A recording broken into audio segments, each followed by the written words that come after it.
ಮದುಮಕ್ಕಳು ನಿಮ್ಮ ಪಾಡಿಗೆ ನೀವು ಊಟ ಮಾಡ್ತಿದ್ರೆ ಹೇಗೆ? ನೀವಿಬ್ಬರು ಒಟ್ಟಿಗೆ ತಿನ್ನಲಿ ಅಂತಲೇ ಎಲೆ ಹಾಕಿರೋದು. ನೋಡೋ, ಇಬ್ಬರು ಒಬ್ರಿಗೊಬ್ರು ಅನ್ಯೋನ್ಯವಾಗಿ ನೀನು ಅವಳಿಗೆ ತಿನ್ನಿಸ್ಬೇಕು, ಅವಳು ನಿನಗೆ ತಿನ್ನಿಸ್ಬೇಕು.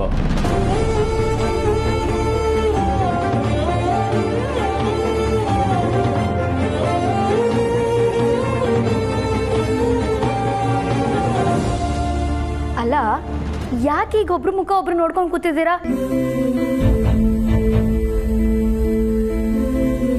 ದೊಡ್ಡಪ್ಪ ಹೇಳಿದ್ ಕೇಳಿಸ್ತಿಲ್ವಾ?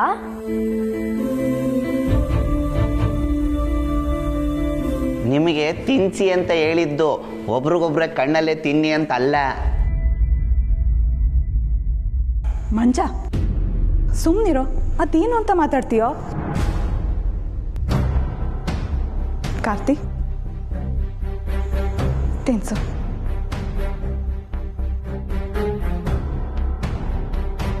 ಹೇ, ನಾಚ್ಕೋಬೇಡ, ತಿನ್ಸೋ. ನಾವೆಲ್ಲ ನಿನ್ನ ವಯಸ್ಸು ದಾಟೇ ಬಂದಿರೋದು. ಅಣ್ಣ ಹೇಳಿದ ಮೇಲೆ ಮುಗೀತು, ತಿನ್ನಿಸ್ಲೇಬೇಕು. ತಿನ್ಸೋ. ನಾನು ತಿನ್ಸಲ್ಲ.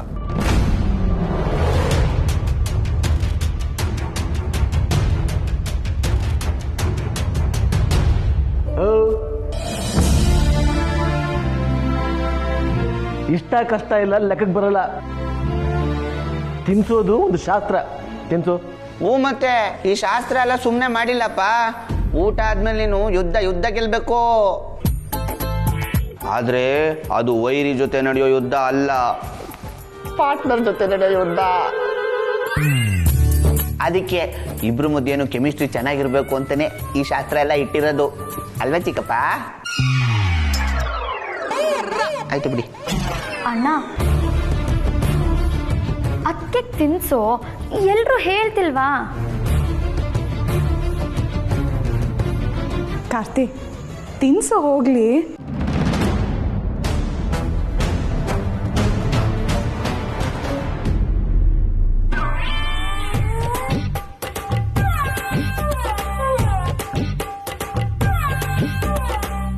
ಲೋ,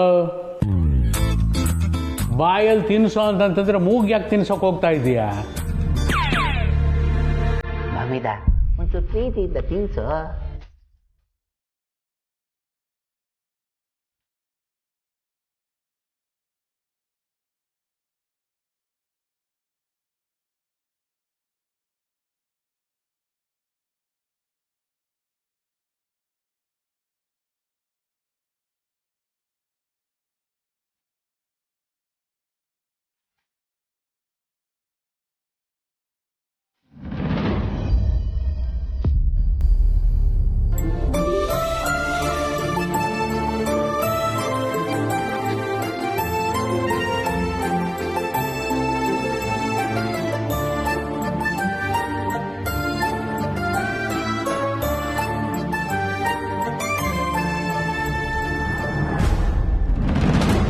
ಇದು ರಾಮಚಂದ್ರ ರಾಯರ ಮಗ ಅಂತಂದ್ರೆ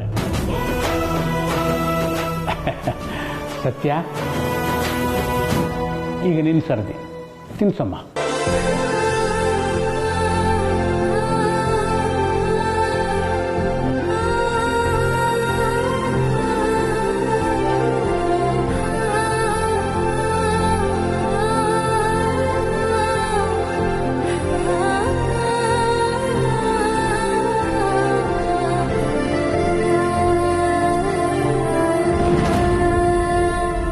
ನನಗೆ ಬೇಡ.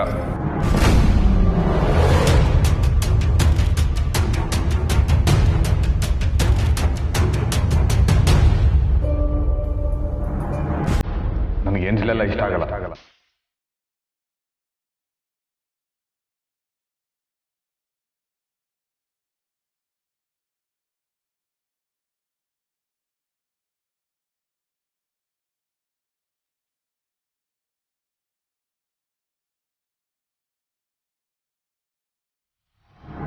ಬಾಮೈದ, ಎಷ್ಟೋ ದಿನ ನಾವಿಬ್ರು ಒಂದೇ ತಟ್ಟೆಯಲ್ಲಿ ಕಿತ್ತಾಡ್ಕೊಂಡು ತಿಂದಿಲ್ವಾ? ಅದು ಎನ್ಲಲ್ವಾ? ಅದು ಬೇರೆ. ಅದು ಹೇಗೋ ಬೇರೆ? ಮಂಜನ ಜೊತೆಯಲ್ಲಿ ಒಂದೇ ತಟ್ಟೆಯಲ್ಲಿ ತಿನ್ನಬಹುದು. ಈಗ ಹೆಂಡತಿ ತಿನ್ಸೋಕೆ ಬಂದರೆ ಬೇಡ ಅಂತ ಯಾಕೋ ಹೇಳ್ತೀಯಾ? ಅಪ್ಪ, ನನ್ನನ್ನು ಬಲವಂತ ಮಾಡಬೇಡಿ, ನನ್ನ ಕೈಲಾಗಲ್ಲ. ಲೋ ಭಾಮೈದ, ಸುಮ್ಮನೆ ತಿನ್ನೋ. ನನಗೆ ಊಟನೂ ಸಾಕು, ನಿಮ್ಮ ಆಟನೂ ಸಾಕು.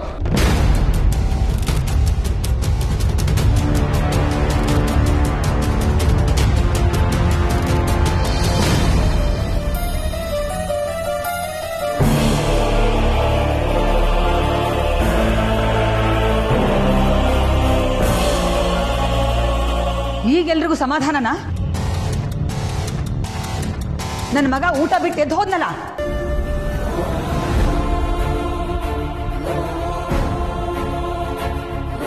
ನಾವೇನೋ ತಮಾಷೆಯಾಗಿರ್ಲಿ ಅಂತ ಮಾತಾಡ್ತಾ ಇದ್ರೆ ಅವನು ಅದನ್ನೇ ದೊಡ್ಡ ರಾದ್ದ ಅಂತ ಮಾಡ್ಕೊಂಡು ಎದ್ದು ಹೋದ. ಅದಕ್ಕೆ ನಾವೇನೇ ಮಾಡೋಕ್ಕಾಗುತ್ತೆ? ಇತ್ತೀಚೆಗೆ ಅವನು ನಿಂತರನೇ ಆಗಿದ್ದಾನೆ. ಯಾವಾಗಲೂ ಸಿಡಿ ಸಿಡಿ ಸಿಡಿ ಅಂತಿರ್ತಾನೆ. ಇತ್ತೀಚೆಗಲ್ಲ, ಈ ಮದುವೆ ಆದಾಗಿಂದ.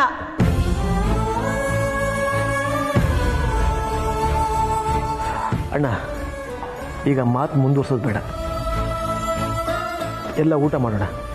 ಊರ್ಬೇಡ, ಊಟಕ್ಕೆ ಬಿಡಿಸು. ಅದು ಸರಿನೇ. ಹಾಂ ಸೀತಾ, ನೀನು ಸತ್ಯ ಹತ್ರ ಮಾತಾಡಿ ಮುಂದಿನ ಕೆಲಸ ಏನು ಅಂತ ತೀರ್ಮಾನ ಮಾಡು.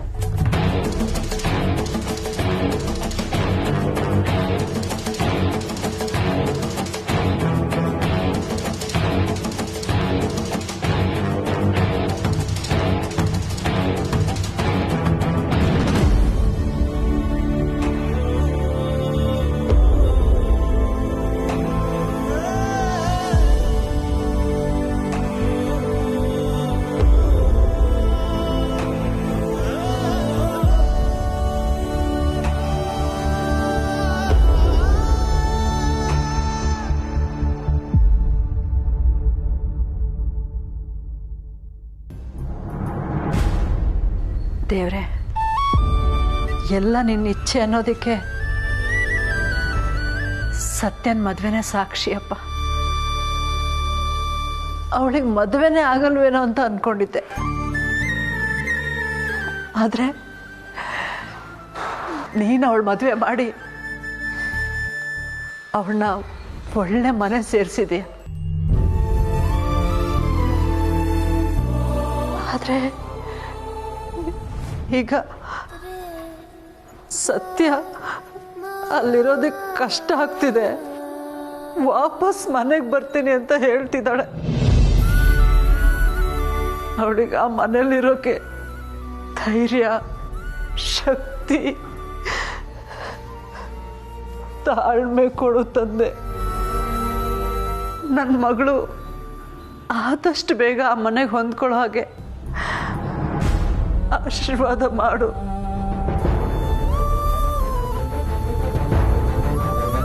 ಇಲ್ಲಂತೂ ಅವಳು ಒಂದಿನಕ್ಕೂ ಸುಖ ಅನುಭವಿಸ್ಲಿಲ್ಲ. ಆ ಮನೇಲಾದ್ರೂ ಅವಳಿಗೆ ನೆಮ್ಮದಿ ಕೊಡಪ್ಪ, ಖುಷಿಯಾಗಿರೋ ಹಾಗೆ ಮಾಡಪ್ಪ. ಅಷ್ಟೇ ಅಷ್ಟೇ ನಿನ್ ಬೇಡ್ಕೊಳ್ಳೋದು.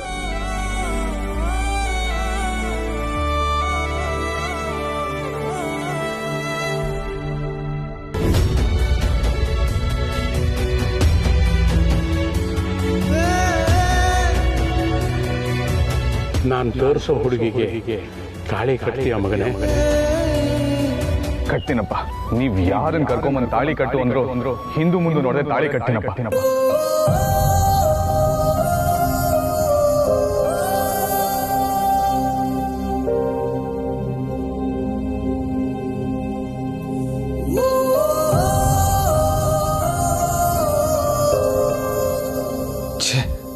ಎಲ್ಲ ನನ್ನ ಕಂಟ್ರೋಲ್ ಮೀರಿ ಹೋಗ್ತಾ ಇದೆ.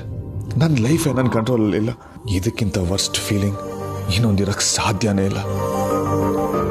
ನಾನೇ ನನ್ನ ಕೈಯಾರೆ ಆ ಸತ್ಯನ ಕುತ್ತಿಗೆಗೆ ತಾಳಿ ಕಟ್ತೆ. I can't believe this.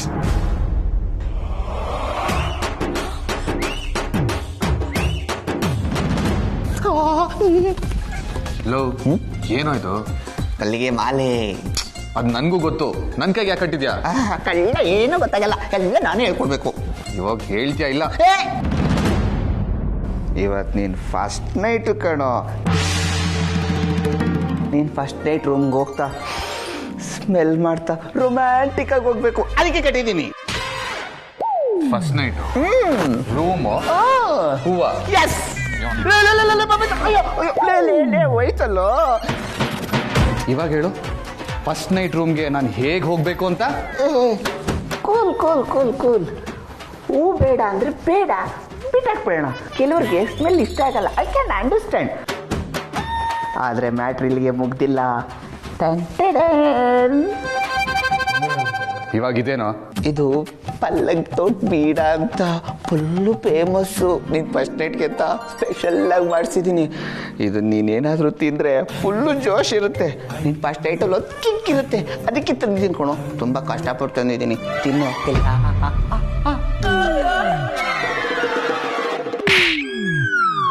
ಪಲ್ಲಂಗ್ ತೋಟ ಬೀಡ ನನ್ನ ಫಸ್ಟ್ ನೈಟ್ಗೆ ಅಂತ. ಇಷ್ಟನೇ ಇಲ್ದಿರೋ ಮದುವೆಗೆ ಫಸ್ಟ್ ನೈಟ್ ಬೇರೆ. ಹೋಗ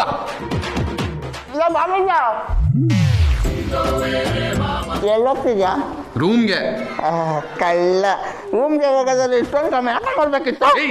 ನೀನ್ ಹೇಳ್ತಾ ಇರೋದಕ್ಕೂ ನಾನು ರೂಮ್ಗೆ ಹೋಗ್ತಾ ಇರೋದಕ್ಕೂ ಸಂಬಂಧನೇ ಇಲ್ಲ ಕಣ. ಪಿಲ್ಲೋನ ಬೆಚ್ಚಿ ತರಕ್ ಹೋಗ್ತಾ ಇದ್ದೀನಿ. ನೀನ್ ಹೇಳಿದ್ಯಲ್ಲ ರೂಮ್ ಡೆಕೋರೇಟ್ ಮಾಡಿದೀನಿ ಫಸ್ಟ್ ನೈಟ್ಗೆ ಅಂತ, ಅಲ್ಲಿ ನಾನು ಖಂಡಿತವಾಗ್ಲೂ ಮಲ್ಗಲ್ಲ.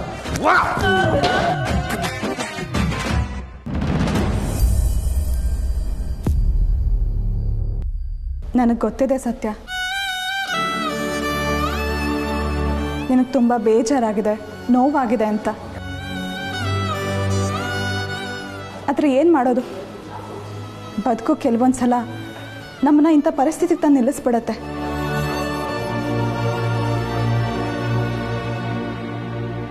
ಒಪ್ಕೋಬೇಕು, ಎದುರಿಸ್ದೇ ಬೇರೆ ದಾರಿನೇ ಇಲ್ಲ.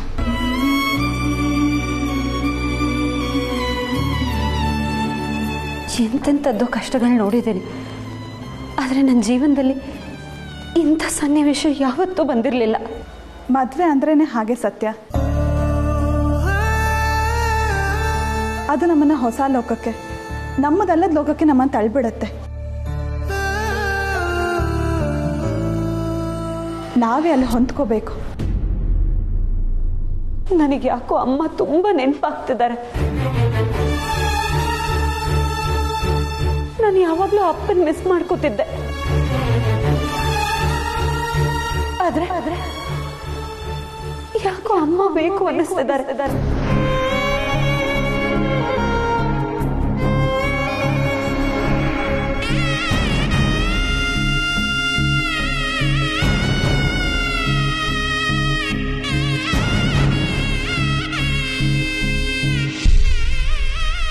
ಬೇಜಾರು ಮಾಡ್ಕೋಬೇಡ ಸತ್ಯ. ನಿನ್ಗೇನೇ ಬೇಕಂದ್ರೂ ನಾನಿದ್ದೀನಿ. ನನ್ನನ್ನು ನಿನ್ನ ಅಮ್ಮ ಅಂತ ಅನ್ಕೋ.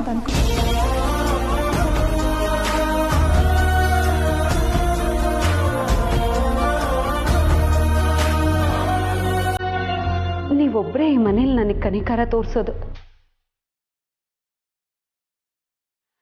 ಅಮ್ಮ ನನಗೆ ಯಾವಾಗಲೂ ಹೇಳ್ತಿದ್ರು, ಅದ್ ಕಲಿ ಇದ್ ಕಲಿ, ನೀನು ಹುಡುಗಿ ಥರ ಇಲ್ಲ, ನಿನ್ನನ್ನು ಯಾರು ಮದುವೆ ಆಗ್ತಾರೆ ಅಂತ.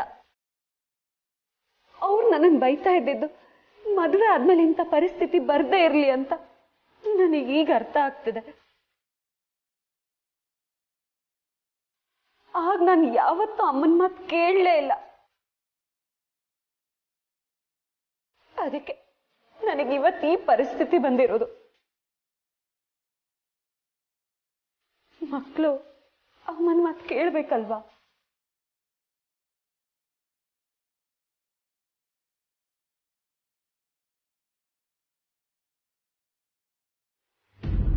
ಸತ್ಯ, ಆದರೆ ನಿನ್ನ ಪರಿಸ್ಥಿತಿನೇ ಬೇರೆ. ನೀನು ಗಂಡು ಹುಡುಗರ ಥರ ಇಡೀ ಮನೆ ಜವಾಬ್ದಾರಿನ ನಿಭಾಯಿಸಿದ್ಯಾ. ಎಷ್ಟು ಜನ ಹೆಣ್ಮಕ್ಳು ಈ ರೀತಿ ಇರ್ತಾರೆ ಹೇಳು? ಮಗಳು ಮಗನಾಗ್ಬೋದು, ಆದರೆ ಸೊಸೆ ಮಗ ಆಗೋದಕ್ಕೆ ಸಾಧ್ಯ ಇಲ್ಲ ಅಲ್ವಾ?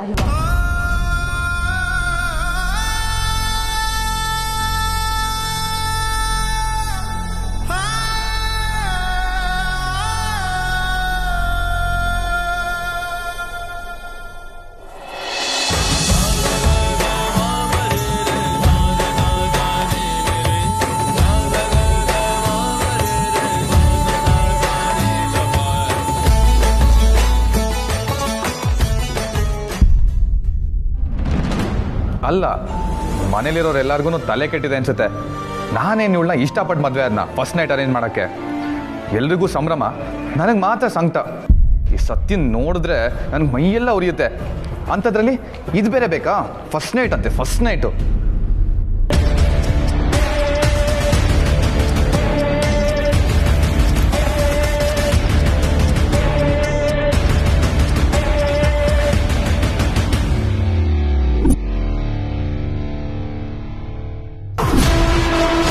ಈ ಮಂಜಂಗೆ ಸ್ವಲ್ಪನೂ ಬುದ್ಧಿ ಇಲ್ಲ, ಇಡಿಯಟ್. ಅವನು ಗೊತ್ತು ಸತ್ಯ ಅಂದರೆ ನಂಗೆ ಸ್ವಲ್ಪನೂ ಇಷ್ಟ ಇಲ್ಲ ಅಂತ. ಆದ್ರೂ ಚಿಕ್ಕಪ್ಪನ ಜೊತೆ ಸೇರಿಕೊಂಡು ಈ ಅರೇಂಜ್ಮೆಂಟ್ ಬೇರೆ. ಚಿಕ್ಕಪ್ಪಂಗೆ ನಾನೇನು ಹೇಳೋಕ್ಕಾಗಲ್ಲ. ಆದರೆ ಇವನು ನನ್ನ ಫ್ರೆಂಡು, ನನ್ನ ಜೊತೆನೇ ಇರಬೇಕು, ನನ್ನ ಅರ್ಥ ಮಾಡ್ಕೋಬೇಕು. ಅದು ಬಿಟ್ಟು ಇವನು ಅವ್ರ ಪಾರ್ಟಿನೇ ಸೇರ್ಕೊಂಡಿದ್ದಾನೆ. ಅವನಿಗೆ ಏನು ಹೇಳಿ ಏನು ಯೂಸು? ಉಗಿಬೇಕಾಗಿರೋದು ಅವನಿಗಲ್ಲ, ಸತ್ಯನ್ಗೆ. ಅವಳಿಂದ ತಾನೇ ನನಗೆ ಈ ಪರಿಸ್ಥಿತಿ ಬಂದಿರೋದು. ಎನಿಹೌ, ನಾನಿಲ್ಲಿರಲ್ಲ. ನೋ ವೇ, ಚಾನ್ಸೇ ಇಲ್ಲ. ನಾನು ಆಚೆ ಹೋಗ್ತೀನಿ.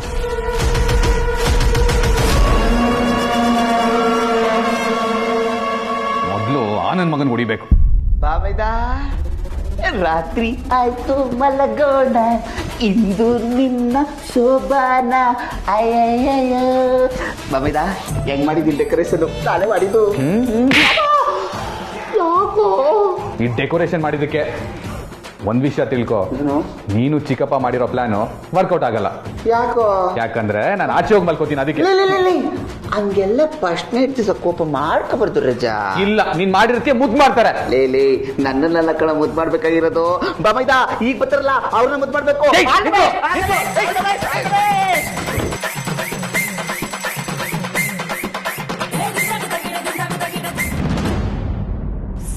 ಸೊಸೆಯಾಗೇ ಇರಬೇಕು.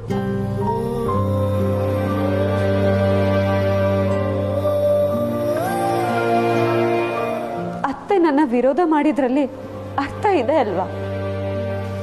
ಇಲ್ಲ ಸತ್ಯ, ನಿನ್ನಂತ ಗಟ್ಟಿ ಹುಡುಗಿ ನಮ್ಮನೆ ಸೊಸೆ ಆಗಿರೋದು ನಮ್ಮ ಪುಣ್ಯ. ಒಂದಲ್ಲ ಒಂದು ದಿವಸ ಅಕ್ಕನಿಗೆ ಸತ್ಯ ಖಂಡಿತ ಗೊತ್ತಾಗೇ ಆಗತ್ತೆ. ನನಗ ನಂಬಿಕೆ ಹೊರಟೋಗಿದೆ. ಯಾಕೆ?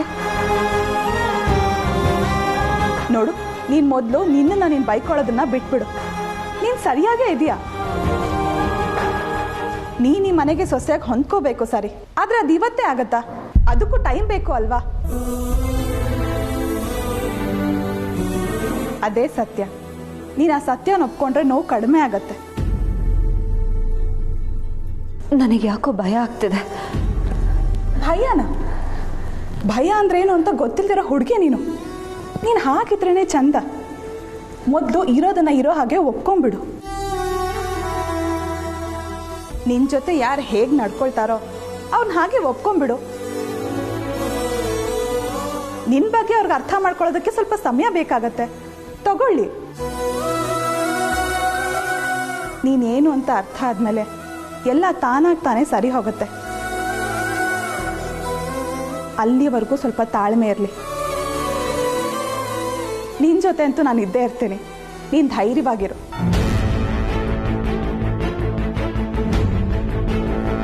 ಇನ್ನೊಂದು ವಿಷಯ ಸತ್ಯ, ಈ ಯಾವ್ಯಾವ ವಿಷಯಕ್ಕೆ ನಿನ್ನ ಮತ್ತೆ ಕಾರ್ತಿಕ್ ಮಧ್ಯೆ ಮನಸ್ತಾಪ ಬಂದಿದೆ. ಮೊದಲು ಅದನ್ನು ಸರಿ ಮಾಡ್ಕೊ. ಹೇಗೆ? ಅವ್ನು ನನ್ನ ಮಾತು ಕೇಳೋದಕ್ಕೆ ರೆಡಿ ಇಲ್ವಲ್ಲ. ಗಂಡನ ಮನಸ್ಸನ್ನ ಹೇಗೆ ಗೆಲ್ಲಬೇಕು ಅಂತ ಹೆಂಡತಿ ಕಂಡ್ಕೊಳ್ಬೇಕಾಗಿರೋ ವಿಷಯ. ಈಗ ನೀನು ಮಾಡಬೇಕಾಗಿರೋದು ಅದೇ ಕೆಲಸ.